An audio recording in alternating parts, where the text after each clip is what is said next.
All right, so here in example 2 on page 414 of a textbook, we're asked to take a look at what could be a real-world situation of how we can use parallelograms to prove relationships. And so let's see what we have up here at the top. It says Lexi and Rosalinda cut strips of bulletin board paper at an angle to form the hallway display shown. Their friends asked them how they cut the strips so that their sides were parallel without using a protractor. Rosalinda explained that since the left side and the right side of the paper were parallel, she only needed to make sure that the sides were cut to the same length to guarantee that a strip would form a parallelogram. And then we're asked to explain why the cuts made by Lexi and Rosalinda are parallel.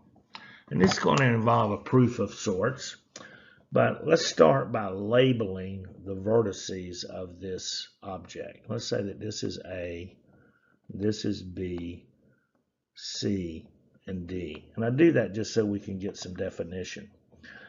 Now, right here, it says that the left and the right sides are parallel. So we can say that AD is parallel to BC, that we're given that.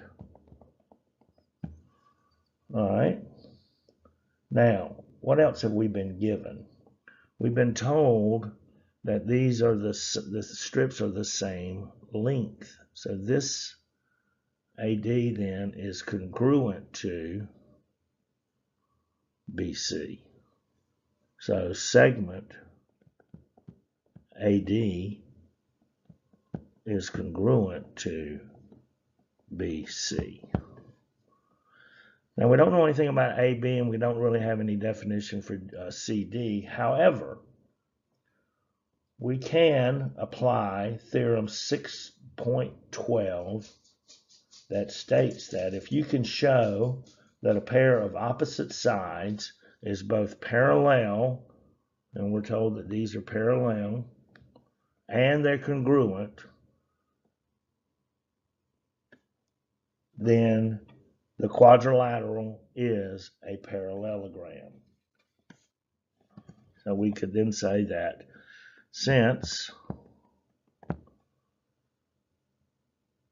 segments AD and BC are both parallel and congruent, then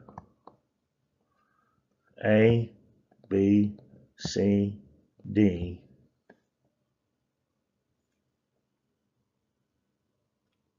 is a parallelogram.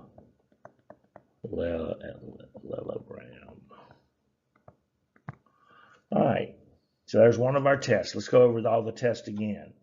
You can show, if you can show that both pairs of opposite sides are parallel, it's a parallelogram. If you can show that both pairs of opposite sides are congruent, it's a parallelogram. Now, neither one of those two tests could we apply here. If you can show that both pairs of opposite angles are congruent, well, we got one angle measure here, 75, but that's the only one we know, so we can't apply that.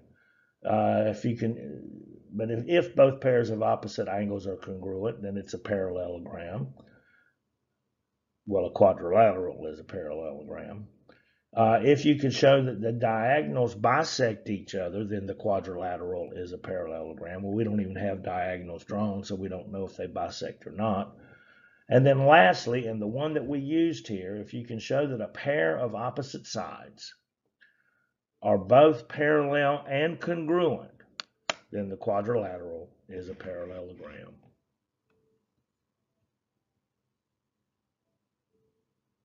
Isn't it fun to use critical thinking?